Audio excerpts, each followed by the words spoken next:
The Zarenth Empire had once been one of the brightest civilizations in the galaxy, a powerful alliance of worlds built on old traditions, ancient knowledge, and unmatched science. But that greatness now stood at risk of collapsing. For more than 200 years, no child had been born into the royal family. The bloodline was failing, their genetic structure weakening from centuries of selective breeding. Without an heir, the empire would soon break apart. Old rivals waited at the borders like hungry predators, eager to divide the Zarenth worlds among themselves. Princess Seralith carried the weight of that fear every day. She was the last royal of her line, the final chance to secure the empire's stability. She had grown up hearing the same quiet whispers in the palace halls, that she might be the last princess the galaxy would ever see. She had been tested by the greatest doctors, examined by machines older than most civilizations. Each time, the answer was the same. No child had ever come, and none ever would. She was barren, and everyone knew it. She learned to accept the sadness in silence. Her people expected her to smile when she walked through the capital streets. They needed hope, and she tried to give it. But inside, every passing year felt heavier than the last. She was only 30, young by Zarenth standards. Yet the pressure of her duty made her feel older than the empire itself. Her father, Emperor Thalarin, had tried everything: treatments, experiments, alliances, genetic research, but nothing solved the problem. One night, the High Council met for the most important decision in 2 centuries. They gathered in the Hall of Stars, a grand chamber with a transparent ceiling that showed the galaxy outside. Stars looked down like silent witnesses as the counselors debated. Some argued for surrender. Some demanded war. Others said they should adopt a child, but that carried no legal claim to the ancient throne. No solution seemed realistic. Then Counselor Meros, an elder known for risky ideas, spoke the words that changed history. "There is one species in this galaxy," he said, "known for surviving the impossible. They heal, they adapt, they thrive where others fall. Their genetic structure is not only strong, it is flexible. Humans." People stared at him in shock. Humans were newcomers to the galactic stage. For most of the Empire, they were seen as primitive, but curious. They had joined the Council of Civilizations less than 100 years ago, and still spoke humbly of their place in the universe. They lacked centuries of advanced technology, but they had something few species possessed: a natural talent for surviving anything. The Council whispered among themselves. It was a wild idea, one that bordered on desperate. But desperate was all they had left. So, they voted. The decision passed by a narrow margin. A formal proposal of marriage would be offered to Earth.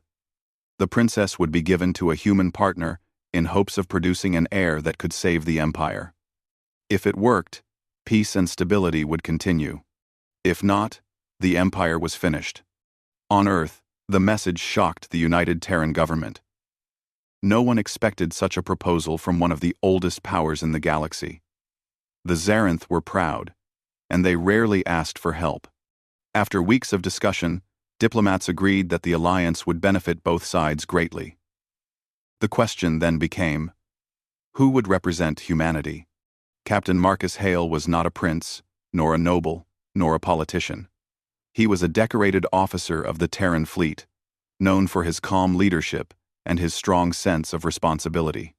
He had fought in border skirmishes with pirate clans, rescued colonists from disasters, and protected merchant lanes from raiders.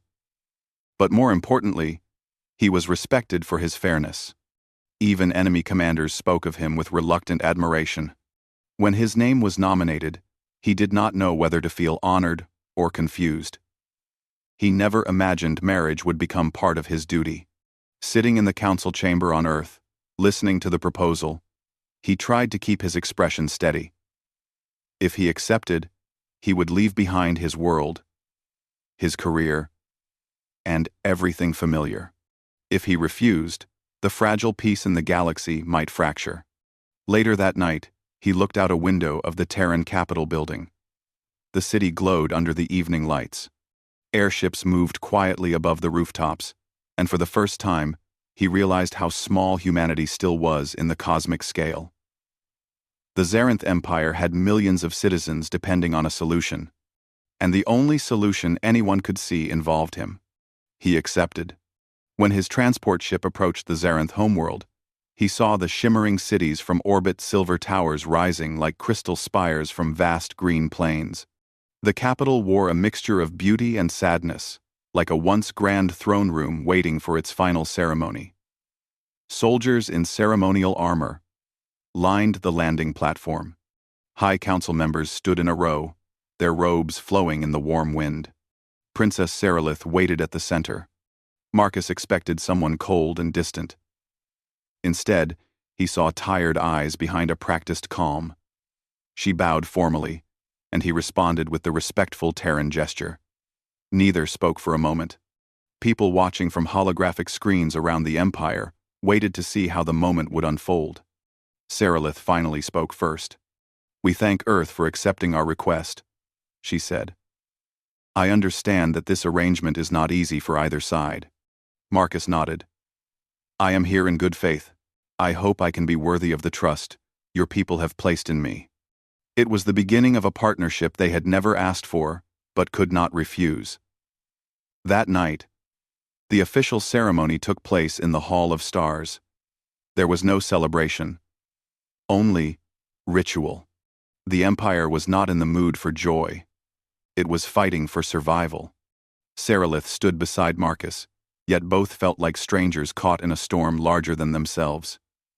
She did not know if he could save her family. He did not know if he could ease the burden that surrounded her like armor. But the two exchanged a quiet look, a small understanding that they were both trapped in duty. Later, after the ceremony ended and the palace halls emptied, Serelith walked alone through a quiet garden. Marcus followed a short distance behind, unsure if she wanted company or solitude. She stood beneath a tree with glowing leaves, the soft light reflecting in her silver eyes. "You did not expect this life," she said without turning. "Neither did you," he replied gently. For the first time that day, she smiled, not a smile of hope, but a small smile of shared helplessness. It was the beginning of something neither of them could define. Two people from two worlds, pulled together by history and fate, standing side by side under starlight, while an entire empire waited for their miracle. The galaxy watched, wondering what would happen next. And neither Marcus nor Serelith could have known that this reluctant union would soon change everything. The first days after the ceremony were quiet and awkward. Marcus Hale was given a private residence inside the royal palace, just a short walk from Princess Serelith's chambers. Everything around him felt alien walls textured like living stone, doors that opened with a soft chime, gentle light that seemed to come from the ceiling itself. The palace was beautiful, but it also felt like a museum of a fading empire. Servants moved with careful silence, nobles walked with eyes full of judgment, and every person Marcus passed seemed to ask the same question without speaking. Was this human truly the answer they had waited for? Serelith was equally uncomfortable. She had been raised to show perfect composure, but inside, she felt lost. She had prepared for political struggles, complex negotiations, and harsh public expectations, but she had never prepared for a marriage she did not choose. Now, she had a partner from another species, a man who barely knew her language and nothing of her people's customs. She spent hours alone, staring at the ceiling of her chamber, wondering if her ancestors would see her as a failure, or as someone brave enough to try something impossible. Their first official meeting came 3 days after the wedding. They sat at a long silver table in a quiet study overlooking the city. Outside, the sky was violet, crossed with streams of ships heading to docks in the upper atmosphere. Marcus held a cup of strong alien tea, while Serelith folded her hands in front of her. A translator device rested on the table, but they were slowly learning to understand one another without it. "You have been uncomfortable," Marcus said gently. Serelith blinked, caught off guard by how direct he was. Most Zarenth nobles spoke in circles, leaving meaning hidden behind layers of etiquette. Humans, she was learning, did not waste words. "I have been adjusting," she admitted. "I know this situation is strange for you as well." He nodded. "I have been a soldier all my life. I never imagined my duty would lead here." She gave a small, polite smile. "Most stories are not chosen. They simply happen." They spoke for hours about their homes, their childhoods, the pressures they carried, the hopes their worlds placed on them. Marcus listened more than he talked, and Sarilith found that unexpected. In her world, powerful people rarely listened. Slowly, a sense of ease developed between them. Not romance, not yet, but respect. News of their early cooperation spread through the palace like a cautious breeze. Some counselors felt relieved, others remained suspicious. And outside the palace walls, public opinion shifted like a tide. Anyone watching the diplomatic news channels could see that Earth's representative was not a manipulative politician or a power-hungry opportunist. That alone changed much more than speeches ever could. To help understand the Zarenth genetic crisis, Earth sent a small medical delegation. Doctors and scientists, carefully selected and deeply trained in interspecies medical protocols, arrived at the palace research wing. Marcus escorted them himself, and Sarilith joined the early discussions. She listened as experts explained the challenge. Centuries of tightly controlled royal genetics had weakened fertility. The Empire had removed imperfections for generations, never realizing that doing so also removed biological strength. Human DNA, however, was extremely adaptable. If successful, cross-species genetic blending could restore traits the Zarenth had lost. Some scientists were excited. Some were cautious. And many nobles were scandalized. To them, the idea of mixing royal blood with that of a young species was almost unthinkable. Marcus overheard whispers whenever he walked the palace halls. Some voices doubted him. Some mocked him. Others feared him. But he remained patient. A soldier learned long ago that respect was earned by actions, not arguments. Sarilith, however, heard far harsher criticism. She was accused of betraying tradition, of lowering royal pride, of giving herself away to outsiders. Late at night, when the palace gardens were empty, she sometimes sat alone on a stone bench, staring at the stars with tired eyes. She wished she could silence the voices, but a princess was not permitted such weakness. One night, Marcus found her there, sitting beneath a glowing tree. She did not notice his footsteps until he was close. "You're avoiding sleep again," he said softly. She glanced at him without moving. "The palace is quieter at night. It makes thinking easier. Or heavier," he replied. For a long moment, neither spoke. The soft hum of the palace air systems blended with the rustle of leaves. Finally, Sarilith looked at him. "My people believe that a ruler should never show fear," she said. "But I am afraid, Marcus. Afraid of failing not only as princess, but as myself." He took a slow breath before answering. "Fear doesn't make you weak. It proves you still care. A good soldier never trusts someone who doesn't feel fear. Trust. Munning." She turned her head, studying him as if he were a puzzle she could not solve. "Humans speak like warriors, direct, honest. We don't have the history your empire has," he said. "We're still new. Maybe we haven't learned how to hide our hearts yet." For the first time that evening, her eyes softened. She appreciated that he was not pretending to be optimistic. He spoke truthfully, without judgment, and that mattered more than diplomacy. Day by day, their bond strengthened. They began taking meals together, rather than eating separately. Marcus learned to read subtle Zarenth gestures, how a slight tilt of the head signified doubt, or how a lowered eyelid showed respect. Sarilith learned basic Terran expressions, from humor to irritation. concepts that came more openly to humans than to her reserved culture. The scientific cooperation also expanded. Together, experts from both worlds studied Zarenth genetics.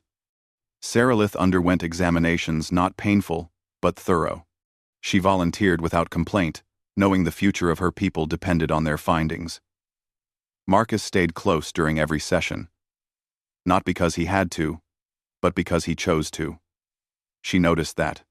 The council noticed too. Some citizens began to whisper that maybe this strange alliance might succeed after all. But not everyone was pleased. Deep within the palace, several nobles gathered in private chambers. They feared losing ancient power if a new heir restored strength to the throne. They questioned Earth's influence. Human involvement threatened to change traditions that had guided the empire for thousands of years. Whispers of political sabotage began forming like storm clouds in the shadows. Unaware of the danger growing around them, Marcus and Sarilith continued their fragile but meaningful partnership. They worked through reports, attended diplomatic meetings, gave public addresses, and spent rare quiet evenings discussing worlds separated by thousands of light years. One evening, while overlooking the glowing Zarenth capital from a balcony, Sarilith spoke quietly. "When I was young, I dreamed of choosing my own life," she said. "But duty chose for me. I thought I would spend my days alone." Marcus looked at her with calm understanding. "You're not alone anymore." She held his gaze for a moment before turning back to the city. For the first time in years, she did not feel entirely trapped. She felt seen. She felt supported. And slowly, without either of them fully realizing it, something deeper than diplomacy began forming a connection built not on desperation, but on growing trust. The empire outside remained tense, uncertain, and divided. But inside the palace, two people from different worlds were beginning to understand each other. And that simple truth, quiet as it was, marked the first real hope the Zarenth Empire had seen in generations. Weeks passed in the palace, and the alliance between humans and the Zarenth Empire slowly grew stronger. Scientists worked long hours in the research wing, guided by both human adaptability and ancient Zarenth knowledge.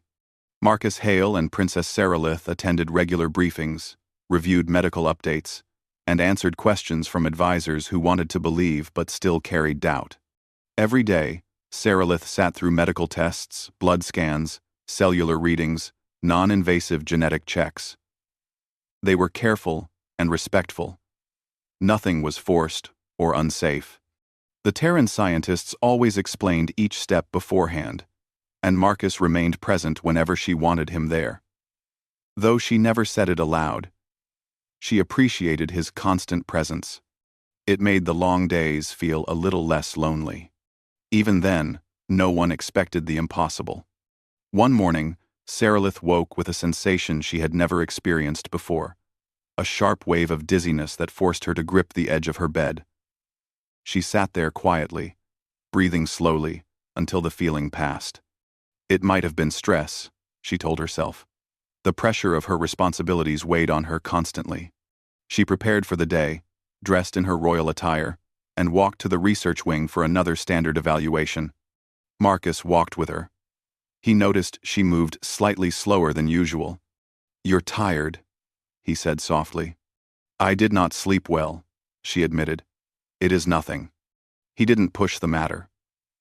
Humans and Zarenth both understood that a leader sometimes hid discomfort out of habit. The testing began as usual. She sat in a scanning chair while a gentle humming sound filled the room. A blue display projected readings into the air. The lead Zarenth physician, an elderly specialist named Dr. Rylan, read the numbers with a practiced eye. At first, everything looked normal. Then his expression froze. He blinked, leaned closer, and adjusted the scanner settings.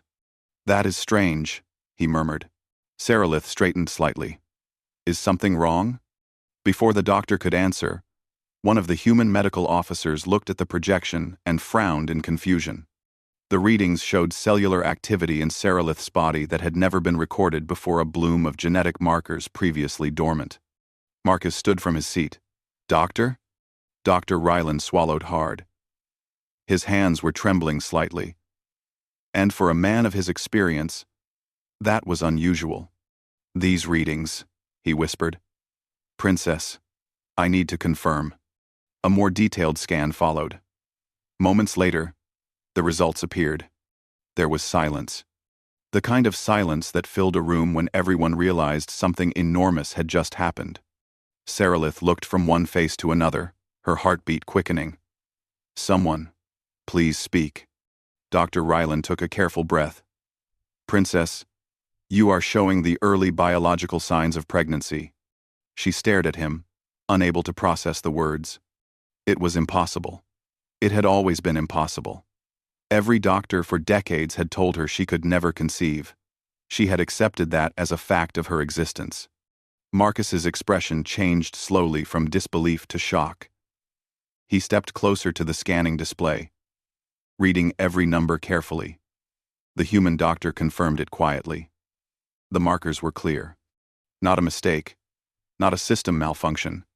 Seralith shook her head faintly. "No." Dr. Ryland's voice was almost emotional. "Princess, I have studied your royal genetics all my life. I would not have believed it if I had not seen it myself." Marcus looked at her gently. He did not speak right away. Scientists rushed into organized activity, running secondary scans and checks. Machines hummed, projecting data across the room. When the tests completed, every reading confirmed the same outcome. She was in the early stages of carrying a child. Seralith stood from the chair, feeling numb. The room seemed too bright, too loud. Marcus stepped forward, slowly, almost cautiously. "Seralith," he said softly. "Breathe." She exhaled shakily, and then the weight of everything struck her at once. Her legs weakened. Marcus gently steadied her with a hand on her arm. It wasn't dramatic or forceful, just supportive. "I am here," he said. She didn't know how long they stood there, surrounded by stunned medical staff, while her world changed completely. News traveled faster than anyone expected. The palace AI systems detected the medical event and flagged it for high-level clearance. Within minutes, Emperor Thalarin and the High Council were informed. Thalarin rushed to the medical wing faster than any royal had moved in years. He arrived breathless, robes flowing behind him. "Is it true?" he demanded. Dr. Ryland bowed deeply. "Your Majesty." "Yes." The Emperor's face collapsed into silent emotion. For centuries, he had watched the royal line weaken, watched allies drift away, watched hope fade. Now, suddenly, hope was alive again. Seralith looked at her father. She did not kneel. She simply walked into his arms, and for the first time in many years, she let herself be small, let herself simply be a daughter held by her parent. "She is carrying a child," the Emperor whispered, his voice breaking. "An heir. A future. Our future." That moment should have been peaceful, but the Empire was watching. Word spread rapidly through channels, news networks, whisper networks, political circles. People poured into public squares across the capital. Holoscreens around the Empire replayed the official announcement. The princess was with child. Many citizens wept openly in the streets. Families embraced one another. Ancient bells that had not rung in 2 centuries were activated. Temples lit their ceremonial flames. The sound of celebration echoed across multiple worlds. But not everyone celebrated. In shadowed chambers deep within the palace, a group of nobles gathered. Their faces were cold, eyes sharp. They had built their political futures on the expectation that the royal line would fall. A new heir, especially one born with human genetic influence, would destroy their influence. "This changes everything," one whispered. "We cannot allow a child of another species to rule our empire," another said. A third noble leaned forward, voice low and dangerous.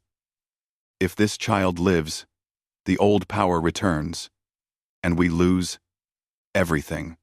The conspiracy had begun. Back in the medical wing, Sarilith finally sat alone with Marcus in a private recovery room. Her hands rested lightly on her stomach, though she could not yet feel anything physically. She spoke in a soft voice. I never believed this could happen. Marcus sat across from her, his expression gentle. Maybe your people were too certain of limits that did not exist. She looked at him. Do you understand what this means? He nodded. Everything changes now. She closed her eyes, overwhelmed again, but this time not only with fear. There was wonder in her too. Hope. Something she had not felt since childhood. I spent my entire life believing I would be the last, she whispered. Marcus leaned forward, his voice steady and calm. She breathed slowly, accepting the words. Outside the room, medical experts continued studying data, royal guards prepared for new assignments, and the Empire shifted into a different future. The galaxy would never be the same. The birth of a single child still months away had already changed the balance of power. Human adaptability had unlocked what centuries of Zarenth science could not. The miracle had happened. Now they only had to survive everything that would come next. The news of Sarilith's pregnancy changed the Zarenth Empire overnight. For many citizens, it felt like waking from a long nightmare. Streets filled with cheering crowds, musicians played ancient victory songs, and banners flew from every tall tower. Messages of congratulations arrived from allied worlds, some formal and diplomatic, others filled with simple happiness. For the first time in centuries, the palace halls no longer echoed with quiet fear. Instead, they rang with renewed life. But underneath the joy, danger was growing like a hidden fire. The noble factions who feared losing their positions met privately in underground chambers. They studied political maps, economic reports, council influence charts, and the long history of royal succession. If the child lived, their old power systems would collapse. Influence that had been gained through decades of quiet manipulation would disappear in a generation. Worse, the child would carry human genetics, something they believed unworthy of ruling the ancient empire. A noble named Laurentis spoke first at one of their secret gatherings. He was thin, sharp-eyed, and ambitious. If the child is born, he said, the empire will accept the bloodline. They will unite behind the new heir, and all our efforts will vanish. Another noble, Lady Valara, leaned forward. Then, the birth must not happen. Some of them hesitated. The thought of harming a royal child was unthinkable in Zarenth culture. Even political rivals rarely crossed such a line, but others were willing to cross it for the sake of their own future. Valara spoke again, her voice calm. We do not need to shed blood directly. There are other ways. We can target the father. We can isolate the princess. We can use distrust. If the marriage fails, the alliance falls. And the child will not be accepted. The conspirators considered this. Their goal was not open violence. It was sabotage, fear, and slow destruction so subtle that no one could trace it back to them. While they plotted, Marcus Hale was walking the palace corridors with a heavier responsibility than ever before. After the pregnancy was confirmed, the Emperor personally assigned 2 full squads of elite palace guards to protect Sarilith and Marcus. Marcus did not complain. He was a soldier. He understood that good news often brought enemies as well as friends. Sarilith tried to maintain a calm public image. She still attended council meetings, still spoke with advisors, still carried herself with royal dignity. But the stress weighed on her. She sensed the quiet hostility in the palace. Certain officials greeted Marcus politely but kept their eyes cold. Some bowed to the princess with perfect formality, but their words carried sharp shadows hidden beneath polite tones. She did not mention everything to Marcus, but he noticed anyway. One evening, after a long diplomatic session. He found her standing in a moonlit corridor, looking out through a tall glass window at the shining city below. Her posture was straight, but her shoulders were tight with tension. "You're not resting enough," Marcus said as he approached. She answered without turning. "Rest comes later. Seralith," he said quietly. "Your world needs you. Strong." "My world demands I never show weakness," she replied. "And if I fall short, they will blame not only me, but the child as well." Marcus stood beside her and looked at the city lights. "Your people have placed too much weight on you. No one should carry that alone." Her eyes softened slightly. "I am not alone anymore." For a moment, neither spoke. The silence between them was not heavy, but steady, like two people sharing the view of a future they weren't sure how to navigate. The next morning, trouble came. A diplomatic shuttle carrying outer colony representatives entered the planet's atmosphere. Suddenly, without warning, the ship emitted a burst signal, an emergency alert. Something was wrong with its engines. Within seconds, it dropped from orbit, heading straight toward the capital. If it crashed, thousands would die. Alarms blared across the city. Marcus was already headed to the military control center. He rushed inside to find officers panicking over tactical screens. The shuttle's descent was too fast. The city's defense systems could not fire safely. They might destroy the ship and kill everyone aboard. "What is the engine readout?" Marcus demanded. An operator responded. "The shuttle's internal systems were hacked. It's locked out from pilot control." Marcus leaned over the display. Whoever sabotaged the ship wanted disaster, and they wanted it to appear like a technical failure. He grabbed a headset. "This is Captain Marcus Hale to Emergency Flight Command. I need a real-time data overlay of the shuttle. Transmission encryption, Level 4. Human technology was faster in critical calculations.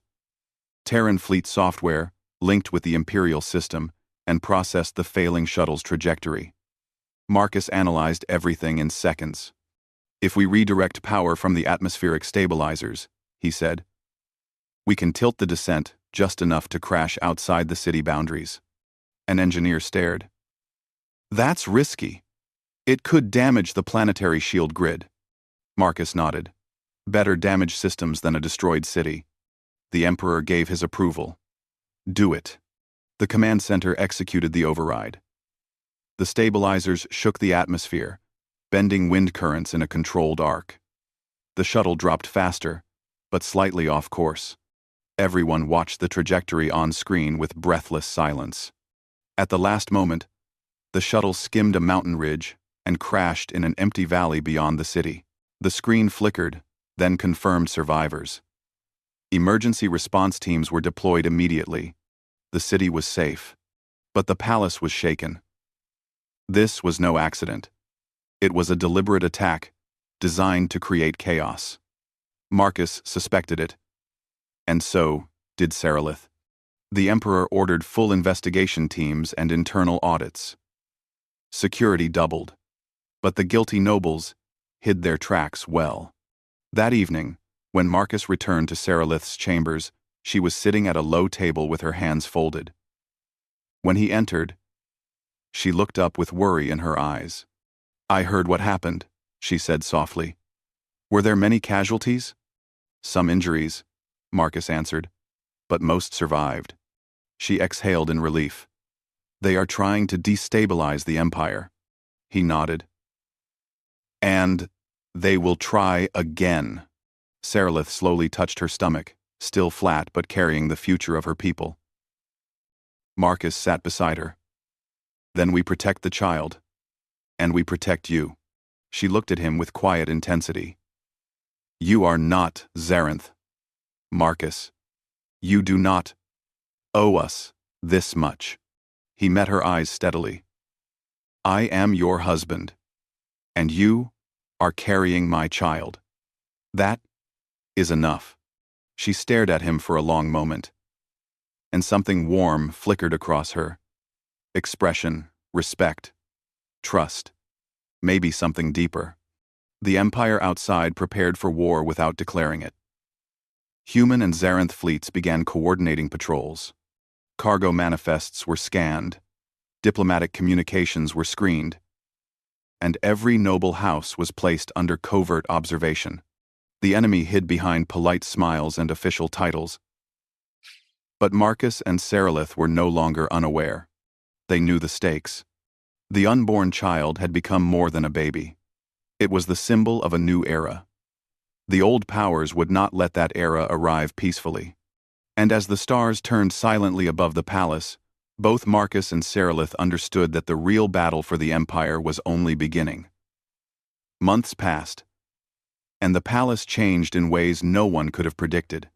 More guards patrolled the halls, diplomatic meetings doubled, and the Emperor spent long nights studying reports of hidden threats within the Empire. But despite the growing danger, Sarilith's pregnancy brought warmth and life to the royal family. Her health remained strong, and daily checkups recorded steady growth. Each time Marcus accompanied her, he watched medical readings with quiet awe, still amazed by how a child something so simple and natural could shake the galaxy more than all the armies and fleets in history. The citizens celebrated every update. Entire worlds sent gifts, letters, and recorded blessings. Temples burned bright candles for the royal heir, and even the skeptical council members had begun shifting their attitudes as public support grew. Not all of them, of course. Some nobles still planned in silence, waiting for the right moment to strike. But externally, the Empire stood united in a way it had not been for centuries. Sarilith tried to live each day calmly, but the pressure was enormous. She carried an entire species' hope within her. When she walked the palace gardens in the evening, Marcus often walked beside her. Sometimes, they spoke about responsibilities and dangers. Other times, they spoke about Earth, about its oceans, forests, and skies. Sarilith listened with quiet fascination, imagining a world so different from her own. She often wondered what kind of world her child would grow up in, and Marcus wondered how he could give that child a future without fear. The next major challenge came when the Emperor called an emergency council meeting. Marcus and Sarilith arrived to find every member at the long crescent-shaped table, various holographic screens floating in the center to show star maps and fleet positions. The Emperor stood at the head, calm but tense. "We have received intelligence from the border," he began. "One of our rival empires, the Varak Dominion, has massed a battle group near our outer colonies. They believe our internal changes have weakened us. They are preparing for invasion." Murmurs spread across the council. The nobles who opposed the royal line masked their concern, but some looked pleased. Marcus caught that small expression in a few faces. War, chaos, and fear would give them better opportunities to destabilize the throne. But the Emperor lifted a hand, silencing the room. "They underestimate us. They believe the Empire has grown weak. They will learn that unity has made us stronger." Marcus leaned forward. "What are our options?" A general responded. "We can send 2 fleets to intercept their forces. But if our intelligence is wrong and their numbers are larger, we will be exposed." Sarilith looked at the tactical map. "If we hesitate, they will strike first." Marcus studied the projected formations. After a moment, he pointed to a star lane. "They expect us to defend here. So we don't. We reposition our main fleet to this location along their supply route. If we cut their fuel lines and support transports, their invasion will collapse before it begins." Some generals blinked at the idea. Zarenth warfare traditionally met the enemy directly, with formal lines and predictable strategy. Marcus's plan was unexpected, almost dishonorable by ancient standards, but effective. The Emperor looked around the table. "I approve this strategy. Prepare the fleet." Marcus and Sarilith left the meeting together. As they walked down the corridor, she spoke quietly. "You constantly change the way we think," she said. "My people have never fought like that. Wars are not won by tradition. Marcus replied. "They're won by those who can adapt." She smiled softly. That is a very human sentence. Within days, the Zarenth fleet, supported by a small but advanced Terran strike group, moved into position along the enemy's supply route. When the Varak Dominion launched their invasion, they found their fuel convoys destroyed and their transports trapped. Fleets that expected easy victory became stranded in cold space with no support. The Zarenth capital watched the tactical updates in real time, relief spreading as the enemy retreated. The Empire had won the opening battle without losing a single major ship. Many council members looked at Marcus differently after that day. Respect grew. Some bowed their heads when he passed. Others whispered that humans might become indispensable allies. The conspirators grew silent for a while, waiting like hunters in tall grass, but their plan had been weakened again by Marcus's unexpected success. Time moved forward, and Sarilith grew heavier with pregnancy. Marcus helped her walk when she became tired. He learned the Zarenth medical signals to communicate with palace healers. He made sure she never walked the palace corridors without protection. The Emperor himself often visited Sarilith, reading ancient stories to her while she rested. His face changed each time he entered her chamber, less ruler, more father. He had long ago buried the pain of decades without an heir. Now joy softened the lines of age that duty had carved into him. But as the time of birth grew near, the conspirators decided to make their final move. On a quiet night, when the palace seemed peaceful, a group of loyal guards suddenly collapsed near the eastern wing. They had been poisoned, not fatally, but enough to keep them unconscious for hours. The conspirators moved silently through a hidden passage, armed with tools and false codes. Their goal was not a public attack. They planned to steal Sarilith away, hide her, and claim the child never survived the birth. They hoped the Empire would fall into confusion, opening the door for them to seize control. What they did not expect was Marcus's instinct. He had been sleeping lightly, as soldiers often did. When the internal palace sensors registered an unauthorized access alert, he was already up and armed before the alarms sounded. He signaled emergency code to 2 of his personal guards and ran towards Sarilith's room. When he reached the hallway, he saw 3 masked intruders forcing the door lock. Marcus did not hesitate. Training took over. He tackled the closest one and knocked him down before the others could react. The corridor filled with shouts, running footsteps, and flashing security lights. The conspirators attacked with desperation. But Marcus fought like a man with everything to lose. Reinforcements arrived within moments, and the intruders were quickly disarmed and captured. Sarilith stood behind her chamber door, hand resting protectively on her stomach. She said nothing at first. She only looked at Marcus with breathless relief. "You came in time," she whispered. "I always will," he answered. The Emperor arrived moments later, anger blazing in his usually calm eyes. The conspirators were unmasked, their titles and positions revealed. Their betrayal shook the council. They were not executed. Zarenth law rarely allowed death sentences, but they were stripped of rank and imprisoned. Their names removed from every noble record in the Empire. Their influence vanished overnight. A few weeks later, the royal healers announced that the time had come. Sarilith was taken to the palace's medical wing, attended by both Zarenth and Terran doctors.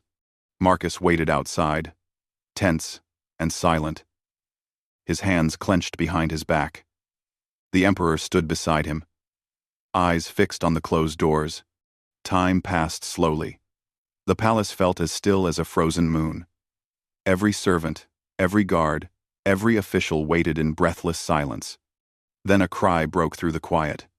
A newborn's voice. The doors opened, and a healer approached with a gentle smile.